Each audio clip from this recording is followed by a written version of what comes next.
గుంటూరులో ఏర్పాటు చేసిన నరెడ్కో ప్రాపర్టీ షో కార్యక్రమానికి సీఎం చంద్రబాబు హాజరయ్యారు. ఇప్పుడు లైవ్ చూద్దాం.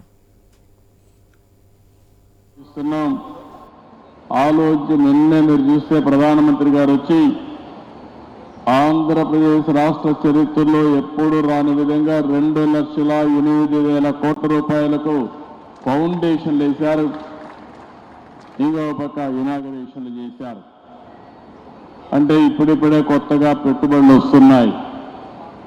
విశ్వాసం పెరుగుతా ఉంది. బ్రాండ్ ఏపీ ఇప్పుడిప్పుడే మళ్ళీ ముందుకు పోయే పరిస్థితి వస్తూ ఉంది. దీంట్లో అనేక రంగాలు పెట్టుబడులు వస్తున్నాయి. ఆ రంగాలు మీరు చూస్తే ఎప్పుడు కూడా నూతనమైన రంగాలను అందిపుచ్చుకోవడంలో ఒక పక్కన ఎన్డీఏ కానీ తెలుగుదేశం పార్టీ కానీ ఎప్పుడూ ముందుంటాం. ఈరోజు మీరు చూస్తున్నారు 95లో హైదరాబాద్లో ఏమీ లేని సమయంలో అంచెలంచెలుగా అభివృద్ధి చేసి ఈరోజు ఇండియాలోనే నెంబర్ 1 సిటీగా మోస్ట్ లివబుల్ సిటీగా తయారు చేశామంటే ఆ రోజు వేసిన ఫౌండేషనే. అక్కడ కూడా ఆ రోజు నిర్మాణ రంగమే లేదు. అలాంటి నిర్మాణ రంగాన్ని ముందుకు తీసుకుపోయాం. స్టెప్ బై స్టెప్ అభివృద్ధి చేశాం, ముందుకు వచ్చాం. ఈరోజు మీరు చూస్తే ఒక విషయం మనం గుర్తుపెట్టుకోవాలి. ఒక ఎకో సిస్టమ్ క్రియేట్ కావాల్సిన అవసరం ఉంది. ఒక పక్క ఇండస్ట్రీస్ రావాలి, ఒక పక్క వ్యవసాయం అభివృద్ధి కావాలి, పర్యాటక రంగం కూడా ఊపందుకోవాలి. ఇంకొక పక్కన ఇవన్నీ ఎంత పెద్ద ఎత్తున పెరిగితే అంత పెద్ద ఎత్తున రియల్ ఎస్టేట్ కానీ నిర్మాణ రంగం కానీ ముందుకు పోయే పరిస్థితి వస్తుంది.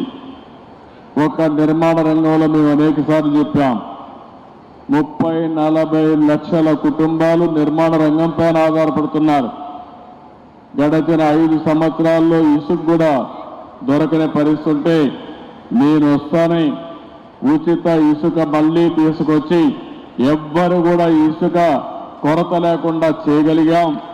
ఎక్కడైనా సరే నేను ఒకటే మిమ్మల్ని కోరుతున్నా, మీకు ఎవ్వరికి ఇసుక దొరక్కపోతే నిర్మాణ రంగంలో మీరు దబాయించి తీసుకునే హక్కు ఈ ప్రభుత్వం మీకు ఇచ్చిందని చెప్పి కూడా నేను మీకు తెలియజేస్తున్నా. ఈరోజు ఇక్కడ చూసినప్పుడు ఈ సంస్థ కూడా 1995లో ఏర్పాటైంది. ఆ సంవత్సరం నేను హైదరాబాద్లో మొట్టమొదటిసారిగా ముఖ్యమంత్రిగా నిర్మాణ రంగాన్ని కూడా ప్రారంభించే డెవలప్మెంట్ స్టార్ట్ చేశాం. అక్కడి నుంచి అంచెలంచెలుగా పెరిగింది. ఈరోజు ఇంకొక పక్కన మనం చూస్తే రియల్ ఎస్టేట్ రంగం 7.3% ఈరోజు జీడిపిలో ఉంది. ఇది 2047కి 20% పెరుగుతుందని $5.8 ట్రిలియన్ ఆర్జిస్తుందని చెప్పి కూడా ఒక ఎస్టిమేట్ తయారు చేశారు. ఒక విషయం మనం గుర్తుపెట్టుకుంటే అన్ని రంగాలు అభివృద్ధి చేస్తే అల్టిమేట్గా ప్రజల జీవన ప్రమాణాలు పెరగాలంటే నిరంతరం నిర్మాణ రంగం అభివృద్ధి అవుతూనే ఉంటుంది. ఒక ఇల్లు కడతాం, డబ్బులు వస్తాయి, మళ్ళా కొట్టేసి ఒక ఇల్లు కట్టే పరిస్థితికి వస్తారు. అంటే ఎవరైనా సరే ఈ సివిలైజ్డ్ వరల్డ్లో ఒక నాగరిక ప్రపంచంలో నిర్మాణం అనేది కంటిన్యూగా జరుగుతుంది. ఏ సొసైటీ అయితే బాగా అభివృద్ధి అవుతుందో అక్కడ ఈ డెవలప్మెంట్ అనేది అనునిత్యం కూడా ముందుకు పోయే పరిస్థితి వస్తుంది.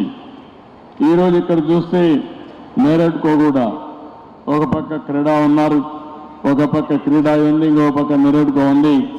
మీరిద్దరు కూడా బ్రహ్మాండంగా పనిచేస్తున్నారు. ఇద్దరూ కలిసి ఎప్పటికప్పుడు నిర్మాణ రంగాన్ని అభివృద్ధి చేయడానికి మీరు ముందుకు రండి.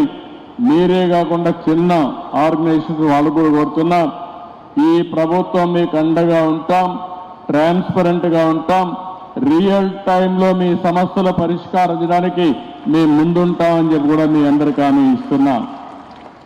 ఇదే కాకుండా ఈరోజు నారాయణ గారు చెప్పారు, అమరావతి కానీ అభివృద్ధి అయి ఉంటే ఇప్పటికి ఈ ప్రాంతం అంతా కూడా నిలదొక్కునేది. ఒక అమరావతిని పూర్తిగా నిర్వీర్యం చేసి రాష్ట్రంలో నిర్మాణ రంగం అనేది నిలదొక్కోకుండా చేసే పరిస్థితికి వచ్చారు. ఇంకో పక్కన ఎక్కడ చూసినా డెమాలిషన్ చేయడం, భయభ్రాంతులను చేయడం, ఇలాంటి చాలా కార్యక్రమాలు కూడా జరిగాయి. 5 సంవత్సరాలు నేను చూశాను. అన్ని రంగాల కంటే నిర్మాణ రంగం పూర్తిగా దెబ్బతినే పరిస్థితికి వచ్చింది. ఈరోజు మళ్ళీ మీరు చూసినప్పుడు ఈ 7 నెలలే మేము వచ్చిన తర్వాత 7 నెలలు అయింది. బిల్డ్ ఏపీ అనే నినాదంతో ఈరోజు మనందరం ముందుకు పోతున్నాం. నిర్మాణ రంగానికే కాకుండా అనుబంధ రంగాల్లో అన్నిటికీ ప్రాధాన్యత ఇచ్చాం. ఈ ప్రాధాన్యత వల్ల ఎక్కడికక్కడ ఒక పద్ధతి ప్రకారం ఇవన్నీ జరిగే పరిస్థితికి వస్తున్నాయి. మీరు ఒక పక్కన చూస్తే నా జీవితంలో ఎప్పుడూ చూడని విధంగా ఈరోజు భూ సమస్యలు వచ్చాయి. నాకు వచ్చే 100 పిటిషన్లు వస్తే అందులో 60-70 ల్యాండ్ రిలేటెడ్ సమస్యలే వచ్చాయి. రికార్డ్స్ తారుమారు చేశారు, భూ కబ్జాలు చేశారు, ఒకరి భూమిని ఇంకొకరు రాహించారు, కడాన సొంత ఒక ల్యాండ్ టైట్లింగ్ యాక్ట్ కూడా తీసుకొచ్చి ఇష్టానుసారంగా చేస్తే అవన్నీ రద్దు చేసి ఈ ల్యాండ్స్ అన్ని మళ్ళీ ప్యూరిఫై చేయాలంటే చాలా సమయం తీసుకొచ్చే పరిస్థితి వచ్చింది. నేను మిమ్మల్ని అందరూ కూడా నిర్మాణ రంగంలో ఉన్నారు కాబట్టి ఇప్పుడే తిరుపతిరావు గారు మీ వాళ్ళందరూ చెప్పారు, ఒక మాట చెప్పారు, మేము తప్పు చేయం, ఎవరైనా మాలో తప్పు చేసే వాళ్ళు ఉంటే గట్టి చర్యలు తీసుకోమని వాళ్ళు కోరారు. అందుకే నేను చెప్తున్నా, ఈరోజు first time land grabbing prohibition act కూడా తీసుకొచ్చాం.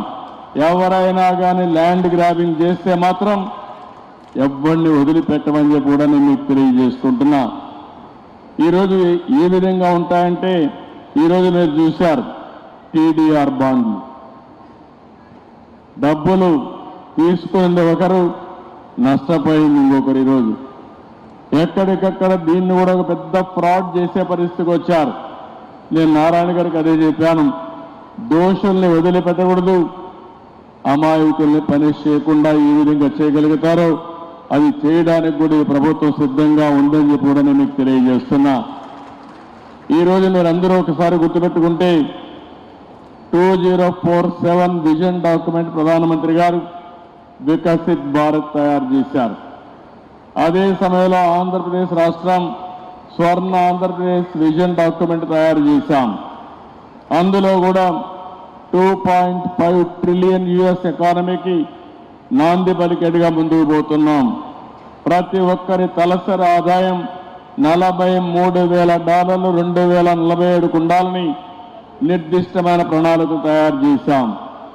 ఈరోజు మీరు చూస్తే 7 నెలలైంది మేము వచ్చి, ఇప్పటికీ 4 లక్షల కోట్ల రూపాయలు పెట్టుబడులకు అగ్రిమెంట్లు చేశాం, పనులు ప్రారంభిస్తున్నాం. దీనివల్ల 4 లక్షల మందికి ఉపాధి కల్పించే అవకాశాలు వస్తాయి. మేము ఒకే నినాదం పెట్టుకున్నాం, 20 లక్షల మందికి ఉద్యోగాలు ఈ 5 సంవత్సరాల్లో ఇవ్వాలనేది ఎన్డీఏ నినాదం అని చెప్పి కూడా నేను మీకు తెలియజేసుకుంటున్నా. ఈరోజు అమరావతి దగ్గర 50,000 కోట్ల రూపాయలతో పనులు ప్రారంభించడానికి ముందుకెళ్తున్నాం. ఇది కూడా సెల్ఫ్ ఫైనాన్సింగ్ ప్రాజెక్ట్. ఇది నేను పదే చెప్తున్నాను, రైతులు ముందుకొచ్చారు. ప్రపంచంలో ఎక్కడా జరగని నూతన ప్రయోగం. హైదరాబాద్ అభివృద్ధి అయింది. హైదరాబాద్లో సైబరాబాద్ ఏరియాలో ప్రభుత్వ భూములు ఎక్కువ ఉండేటివి. ఆ ప్రభుత్వ భూములన్నీ కూడా సద్వినియోగం చేశాం, అభివృద్ధి చేశాం. ప్రైవేట్ వాళ్ళు కూడా బాగుపడే పరిస్థితికి వచ్చారు. ఎక్కడైతే రియల్ ఎస్టేట్ బాగా భూమి వస్తుందో అక్కడ సంపద సృష్టించే అవకాశాలు వస్తాయి. అదే ఈరోజు చూస్తే ఒక్క హైదరాబాద్ వల్ల తెలంగాణ రాష్ట్రానికి పర్ క్యాపిటల్ ఇన్కమ్ నెంబర్ 1గా చేయగలిగింది. భారతదేశంలో మొదటి రాష్ట్రం, తలసరి ఆదాయంలో ఎక్కువ ఉండే రాష్ట్రం తెలంగాణ రాష్ట్రం. దానికి కారణం హైదరాబాద్ నగరం. దానికి కూడా మీరు ఒకసారి చూస్తే ఇన్ఫర్మేషన్ టెక్నాలజీ కానీ, ఇంకో బయోటెక్నాలజీ కానీ, ఇంకో పక్క ఫార్మా కానీ, ఫైనాన్స్ కానీ అన్నీ కూడా తీసుకొచ్చి ఒక ఎకో సిస్టమ్ ఆ రోజు క్రియేట్ చేశాం. ఈరోజు హైదరాబాద్ నగరంలో ఔటర్ రింగ్ రోడ్ అనేది ఒక అడ్వాంటేజ్ వచ్చింది. ఈ రోజు ఇక్కడికి వచ్చినప్పుడు హైదరాబాద్ ఔటర్ రింగ్ రోడ్ కంటే 183 కిలోమీటర్లు ఔటర్ రింగ్ రోడ్ క్రియేట్ చేసి గుంటూరుకు అవతల ఔటర్ రింగ్ రోడ్ వస్తుందంటే గుంటూరు కూడా అమరావతి లోపలనే వస్తుంది.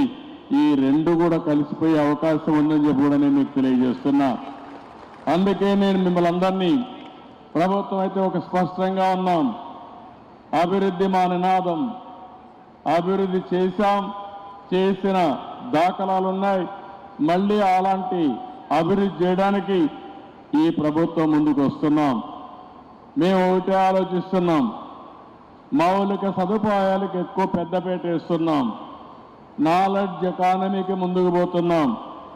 ఈరోజు ఆంధ్రప్రదేశ్ రాష్ట్రాన్ని మీరు ఒక్కసారి చూస్తే తీర ప్రాంతం ఉంది, అనేక పోర్ట్లు వచ్చే అవకాశం ఉంది. భవిష్యత్తులో పోర్ట్ లెడ్ మ్యానుఫ్యాక్చరింగ్ ఎకానమీ వస్తే ఎకానమీ భూమి అయ్యే పరిస్థితి వస్తుంది. నిన్నటి వరకు రామాయంపట్నం చూశారు, మామూలు ప్రదేశం. ఈరోజు ఆ రామాయంపట్నంలో ఒక పోర్ట్ వస్తూ ఉంది. అదేవిధంగా డిపిసిఎల్ అయితే 70-80 వేల కోట్ల రూపాయలు పెట్టి రిఫైనరీ తీసుకొస్తున్నారు. వాళ్ళు వచ్చిన తర్వాత ఇంకా కొంతమంది వచ్చి భవిష్యత్తులో రామాయంపట్నం ఒక ఇండస్ట్రియల్ టౌన్షిప్గా తయారయ్యే పరిస్థితి వస్తుంది. ఎందుకు నేను ఈ మాట చెప్పానంటే ఆంధ్రప్రదేశ్ మొత్తం 1000 కిలోమీటర్లు తీర ప్రాంతం ఉంది. పోర్ట్లు డెవలప్ చేస్తే, మ్యానుఫ్యాక్చరింగ్ ప్రాధాన్యత ఇస్తే బ్రహ్మాండమైన అభివృద్ధి జరిగే పరిస్థితి వస్తుంది.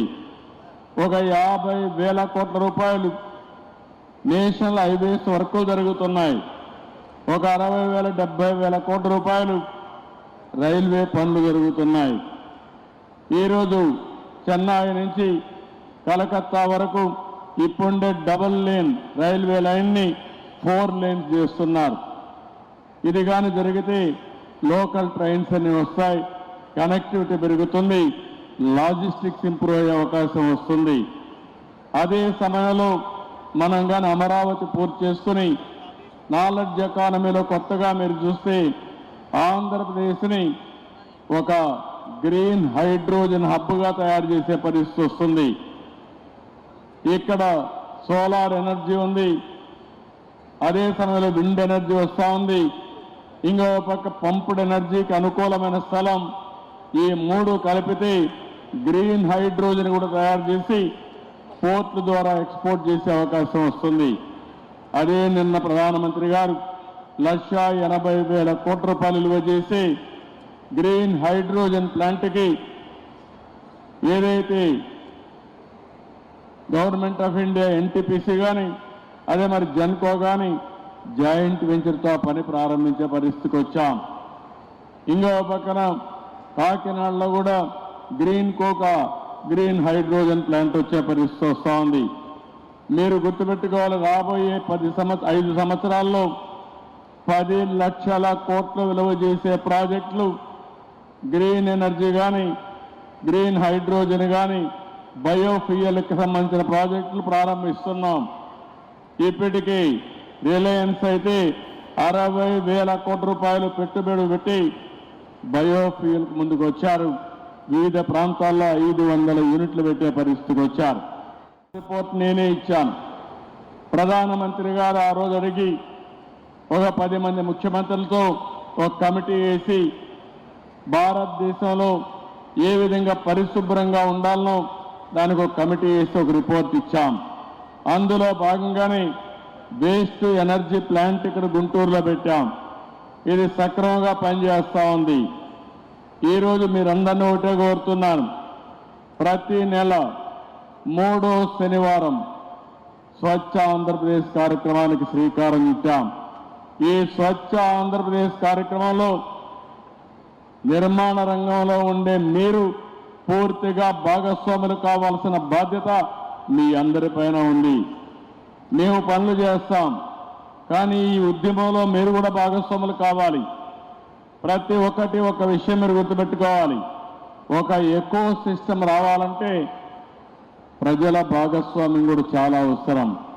అభివృద్ధి అనేది ప్రభుత్వం చేస్తాం, రెగ్యులేషన్స్ అనేది మేము చేస్తాం, సుపరిపాలన ఇస్తాం. దాన్ని ఆ సుపరిపాలనని ముందుకు తీసుకుపోవాలంటే ఎవరైతే ఎలైట్ సెక్షన్స్ ఉన్నారో మీరందరూ భాగస్వాములు కావాల్సిన అవసరం ఉంది. 5 సంవత్సరాలు మీరు బాధపడ్డారు. మా మినిస్టర్ నారాయణ గారు మీతో అనేక మీటింగులు పెట్టారు. నేను ఒకే మాట చెప్పాను నారాయణ గారికి, రాష్ట్రంలో నిర్మాణ రంగం రూపొందుకోవాలి, ఎవరికి ఎలాంటి ఇబ్బందులు ఉండకూడదు. అవసరమై దేశం అంతా స్టడీ చేయండి, బెస్ట్ పాలసీ తీసుకొచ్చి నిర్మాణ రంగంలో ఉండే ప్రతి ఒక్కరూ శభాషనాలి. భారతదేశంలో ఎవరైనా అడాప్ట్ చేసుకోవాలంటే మన పాలసీ అడాప్ట్ చేసుకోవాలని చెప్పాను. దానిపైన మీ అందరితో కూర్చున్నాడు, కూర్చొని అనేక సార్లు మీటింగ్ పెట్టాడు. ఇప్పుడే చాలా డీటెయిల్డ్గా చెప్పాడు. అన్ని నిర్ణయాలు తీసుకుని ఎన్ని వీలైతే అన్ని నిర్ణయాల్ని ఆయన సింప్లిఫై చేశాడు. ఆయన డిపార్ట్మెంటే కాదు, కన్స్ట్రక్షన్కు సంబంధించిన రిలేటెడ్ డిపార్ట్మెంట్స్ అన్ని కూడా సింప్లిఫై చేసేదిగా ముందుకు పోతున్నాం. ఫైనల్గా మీరు ఒకసారి చూస్తే బెస్ట్ గైడ్ లైన్స్ ఇవ్వడమే కాదు, భవిష్యత్తులో కూడా ఒకటి హామీ ఇస్తున్నా, వేరే స్టేట్ ఎక్కడైనా మాకంటే బాగా చేస్తే అవి కూడా తీసుకురండి, దాన్ని కూడా అమలు చేసే బాధ్యత ఈ ప్రభుత్వం తీసుకుంటాం. నేను ఒక ట్రాన్స్పరెంట్గా ముందుకు పోతాం, ఎక్కడ కూడా ఎవరికి ఇబ్బంది లేకుండా చేస్తూనే ట్రాన్స్పరెంట్గా ముందుకు పోయే బాధ్యత మాది. ఇంకో పక్క ఇప్పుడే నారాయణ గారు చెప్పారు, రాబోయే 1 నెల 2 నెలల లోపలనే ఒక డాష్ బోర్డ్ తీసుకొస్తాం. ఎవరైనా మీరు నిర్మాణ రంగానికి సంబంధించిన వాళ్ళు ఒక పిటిషన్ పెట్టుకుంటే మీ ప్రపోజల్స్ పెడితే ఎన్ని రోజుల్లో క్లియర్ చేశారో అందులో చాలా క్లారిటీ ఇస్తాం.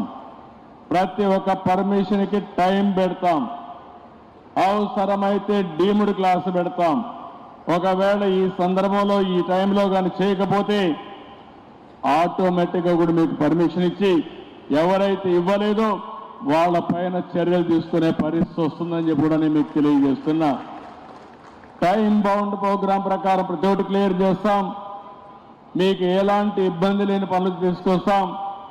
మీరు కూడా ఎక్కడ తప్పుడు చేయకుండా, ఎక్కడ కూడా మిస్టేక్ చేయకుండా, మన వాళ్ళు అన్నిట్లో చాలా ఫాస్ట్గా ఉంటారు. కానీ ఫాస్ట్గా ఉండే సమయంలో కొంతమంది అడ్డదారిలో పోవాలని చెప్పి కూడా ఆలోచిస్తారు. అలాంటి వ్యక్తుల వల్ల కూడా చెడ్డ పేరు వస్తుంది. ఇప్పుడు డ్రోన్స్ వచ్చాయి, టెక్నాలజీ పర్ఫెక్ట్గా వచ్చింది. ఇంత మునిపే తిరుపతిరావు గారు చెప్పినట్టు బిల్డింగులు కట్టినాక యాక్షన్ తీసుకోవక్కర్లేదు. నెలకొక్కసారి ఒక డ్రోన్ పంపిస్తే మా నారాయణ గారు ఆటోమేటిక్గా రికార్డ్ అయిపోతాయి. మీరు ఫౌండేషన్ వేయాలనుకుంటే మునిపే దాన్ని నిలబెట్టే పరిస్థితి, శక్తి ఈరోజు గవర్నమెంట్కి ఉంది. అది కూడా చేయొచ్చు అని చెప్పి కూడా నేను మీకు తెలియజేస్తున్నా. మొత్తం టెక్నాలజీ అయితే పర్ఫెక్ట్గా వచ్చింది. సెటిలైట్ వచ్చింది, డ్రోన్స్ వచ్చాయి, సీసీటీవీ కెమెరాలు వచ్చేసాయి. నేను అందరికంటే ముందుంటాను. I'm talking now deep technology మాట్లాడుతున్నాను, ఆల్ వాక్స్ ఆఫ్ లైఫ్. ఒకసారి ఈ టెక్నాలజీని కానీ కరెక్ట్గా అనుసంధానం చేసుకుని ఇప్పుడు నిర్మాణ రంగాన్ని కూడా చూస్తున్నాను. నూతన వరవళ్లకు శ్రీకారం చుట్టారు. ఆర్టిఫిషియల్ ఇంటెలిజెన్స్ ఉపయోగించుకుంటున్నారు. కొత్త క్రియేటివిటీ పెట్టి మీ కస్టమర్స్కి ఎలాంటి మెరుగైనటువంటి క్రియేటివ్ సర్వీసులు ఇవ్వాలనో మీరు ఆలోచించే పరిస్థితికి వచ్చారు. నేను మళ్ళీ చెప్తున్నా, ఆంధ్రప్రదేశ్ పరిస్థితి అయితే ఇప్పుడిప్పుడే ప్రారంభిస్తున్నాం. నిన్నటి వరకు పడుకున్న మిమ్మల్ని అందరినీ లేచి కూర్చొని పెట్టాం. ఇంకా మీరు నడవాలి, నడిచిన తర్వాత పరిగెత్తాలి. ఇంకా ఆ స్టేజ్కి రాలేదు. ముందు రాష్ట్రానికి ఆక్సిజన్ లేకుండా వెంటిలేటర్ పైన ఉంటే ఇప్పుడిప్పుడే వెంటిలేటర్ తీసి కొద్దిగా ఆక్సిజన్ ఇచ్చి ముందుకు పోయే పరిస్థితికి వచ్చాం. నేను ఇవన్నీ అతిశయోక్తి కింద చెప్పడం లేదు. మాకు ఒక బాధ్యత ఉంది. ఒక పక్క సంక్షేమం చేయాలి, ఇంకో పక్క అభివృద్ధి చేయాలి. ఈ రెండు చేయాలంటే సుపరిపాలన ద్వారానే సాధ్యం. ఈరోజు ఇక్కడికి వచ్చాను, కానీ టైం చాలా టైట్గా ఉంది. కానీ ఒకటే ఆలోచించాను, నిర్మాణ రంగం కుదేలైంది. ఈ నిర్మాణ రంగానికి చేయూతనివ్వాలి. ఒకసారి కాదు 100 సార్లు ఈ విధంగా మీ దగ్గరికి వస్తే తప్ప మీలో శక్తి రాదనే ఉద్దేశంతోనే నేను ఇక్కడికి వచ్చాను. అండగా ఉంటాం, అన్ని విధంగా చేయూతనిస్తాం. మీరు కూడా పాతవన్నీ మర్చిపోయి ముందుకు పోయే విధానానికి శ్రీకారం చుట్టండి. ఈరోజు మీరు చూసినప్పుడు 14-19లో కియాన్ తీసుకొచ్చాం. ఒక వెనుకబడిన జిల్లా అనంతపురం జిల్లా, అలాంటి జిల్లాలో కియా మోటార్ వచ్చిన తర్వాత ఆ ప్రాంతం రూపురేఖలే మారిపోయే పరిస్థితి వచ్చింది. ఈరోజు అలాంటి పెట్టుబడులు పెద్ద ఎత్తున తేవడానికి ఈ ప్రభుత్వం ముందుకు పోతున్నాం. మేము చేయవలసిన ప్రయత్నం అంతా చేస్తాం. నేను ఇంకొక పక్క మీరు చూస్తే ఇయర్ రాబోయే 2047 వరకు 15% గ్రోత్ రేటు పెట్టుకున్నాం. ఇండస్ట్రీస్ రావాలి, వ్యవసాయ రంగం అభివృద్ధి కావాలి, వ్యవసాయ రంగంలో ఆధునికత, అదే మరిగా వాల్యూ అడిషన్ రావాలి. వ్యవసాయ రంగంలో రా మెటీరియల్స్ పంపించడమే కాకుండా వ్యవసాయ రంగంలో వ్యవసాయ ఆధార పరిశ్రమలు రావాలి. ఇవన్నీ రావాలంటే మళ్ళా ఇన్ఫ్రాస్ట్రక్చర్ డెవలప్ కావాలి. ఆ ఇన్ఫ్రాస్ట్రక్చర్లో construction infrastructure major role play చేస్తుంది. దీన్ని ఈ రోజు గుర్తించడం కాదు, 95-96 నేను గుర్తించి అప్పట్లో నేషనల్ అకాడమీ ఆఫ్ కన్స్ట్రక్షన్ తీసుకొచ్చాను. ఇప్పుడే మీ ప్రెసిడెంట్ గారు హరిబాబు గారు చెప్పారు మేము స్కిల్ డెవలప్మెంట్ చేస్తామని. నేను ఆ రోజే నేషనల్ అకాడమీ ఆఫ్ కన్స్ట్రక్షన్ పెట్టి తెలుగు వారు ఎప్పుడు కూడా కన్స్ట్రక్షన్లో ముందు ఉన్నారు. దేశమంతా కన్స్ట్రక్షన్ అంటే మన కంపెనీలు ఉన్నాయి, కానీ మనలో కూడా ఇంకా మేషన్స్ కానీ కార్పెంటర్స్ కానీ లేకుంటే వేరియస్ కన్స్ట్రక్షన్ వర్కర్స్లో స్కిల్స్ తక్కువ ఉన్నాయి. ఈరోజు మోడర్నైజేషన్ వచ్చింది, మోడర్న్ టూల్స్ వచ్చాయి, ఎక్విప్మెంట్ వచ్చింది. మనం అవన్నీ ఉపయోగించుకొని స్కిల్ డెవలప్మెంట్ చేస్తే వారు చెప్పినట్టు 500 రూపాయలు సంపాదించే వ్యక్తి 1500 రూపాయలు సంపాదించే పరిస్థితి వస్తుంది. అంటే 3 రెట్లు ఆదాయం పెరగగలిగితే దీనివల్ల అనేక విధాలుగా ఎకానమీకి ఒక బూస్ట్ వచ్చే అవకాశం వస్తుంది. నేను ఇలాంటి వినూత్నమైన ఆలోచనలు కూడా చేస్తున్నాం. ఈరోజు మీరు చూస్తే మనమందరం కూడా ఒక విషయం గుర్తుపెట్టుకోవాలి, ప్రపంచం మొత్తం డేటా అంతా ఉంది. భవిష్యత్తులో డేటా అనేది ఒక పెద్ద ఆస్తిగా తయారవుతుంది. ఎప్పుడైతే డేటా ఉందో రియల్ టైంలో సెటిలైట్ కానీ లేకపోతే డ్రోన్ కానీ సీసీటీవీ కెమెరా కానీ సెల్ ఫోన్ ద్వారా రియల్ టైం ఇన్ఫర్మేషన్ గ్యాదర్ చేసే పరిస్థితి వస్తుంది. ఆర్టిఫిషియల్ ఇంటెలిజెన్స్ మెచ్యూర్ అయింది. భవిష్యత్తులో మీరు అందరూ కూడా గుర్తుపెట్టుకోవాల్సిన అవసరం ఉంది. ఒకప్పుడు ఐటీ గురించి మాట్లాడాం, ఐటీ లిటరేట్గా ఉండాలని చెప్పి అన్నాం. ఇప్పుడు ఆర్టిఫిషియల్ ఇంటెలిజెన్స్ని ప్రతి ఒక్కరూ అడాప్ట్ చేసుకుని మీ నిజ జీవితంలో ఆర్టిఫిషియల్ ఇంటెలిజెన్స్ వాడుకోగలిగితే మీరు నిర్ణయాలు కూడా 90% మంచి నిర్ణయాలు తీసుకునే అవకాశం వస్తుంది. సరైన నిర్ణయాలు చేయగలిగితే ఆటోమేటిక్గా ఫెయిల్యూర్ తగ్గితే మీరు అనుకున్న ప్రగతి చాలా సులభం అవుతుందని చెప్పి కూడా నేను మీకు తెలియజేస్తున్నా. అందుకే ఒకప్పుడు నేను ఇన్ఫర్మేషన్ టెక్నాలజీ ప్రాధాన్యత ఇమ్మన్నాను. ఇప్పుడు అందరికీ చెప్తున్నా ఆర్టిఫిషియల్ ఇంటెలిజెన్స్ కూడా అడాప్ట్ చేసుకోండి. చాట్ జీపీటీ ఉంది, లేకపోతే వేరియస్ వస్తున్నాయి, లేకపోతే మీరు కూడా కొన్ని తయారు చేసుకోవచ్చు. ఇవన్నీ అనుసంధానం చేసి కడానది కానీ అడాప్ట్ చేసుకుంటే మీకు ఏ డౌట్ వచ్చినా మీరు అడగగలిగితే ఆటోమేటిక్గా ఇచ్చే సమాధానాలు బట్టి మీ ఇంప్రూవ్డ్ వెర్షన్లో మీరు డెసిషన్ మేకింగ్ తీసుకునే అవకాశం వస్తుంది. అది కన్స్ట్రక్షన్లో కావచ్చు, లేకపోతే మీ బిజినెస్లో కావచ్చు, ఏదైనా ఇది సాధ్యం అని చెప్పి కూడా నేను మీకు తెలియజేస్తున్నా. అందుకని ఈరోజు మళ్ళీ మిమ్మల్ని అందరినీ కోరేది, నిర్మాణ రంగం అనేది ఆంధ్రప్రదేశ్లో నూతన ఒరవడికి శ్రీకారం చుట్టాలని నేను ఆలోచిస్తున్నా. దేశంలోనే అమరావతి లాంటి నగరం ఇప్పట్లో రాదు, కొత్త నగరం. అలాంటి నగరాన్ని ఒక బెస్ట్ మోడల్ సిటీగా తయారు చేసి ఈ ప్రాంత అభివృద్ధికి కూడా దోహదం చేస్తాం.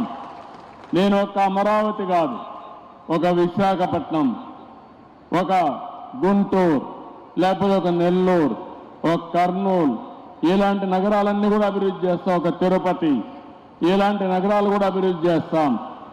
మనం ఎన్ని చెప్పినా కూడా భవిష్యత్తులో పట్టణ అభివృద్ధి తప్పకుండా జరుగుతుంది.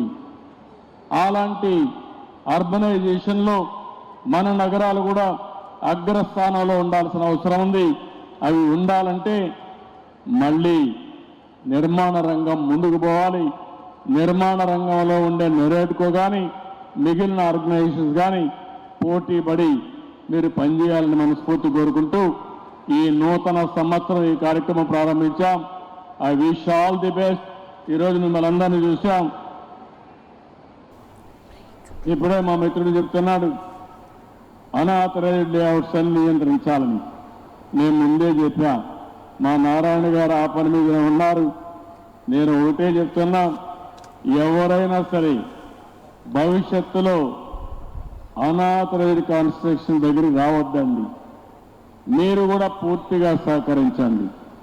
నేను ఈ రాష్ట్రంలో ఒకటే చెప్తున్నాను, ప్రభుత్వం ట్రాన్స్పరెంట్గా ఉంటాం, గుడ్ గవర్నెన్స్ ఇస్తాం.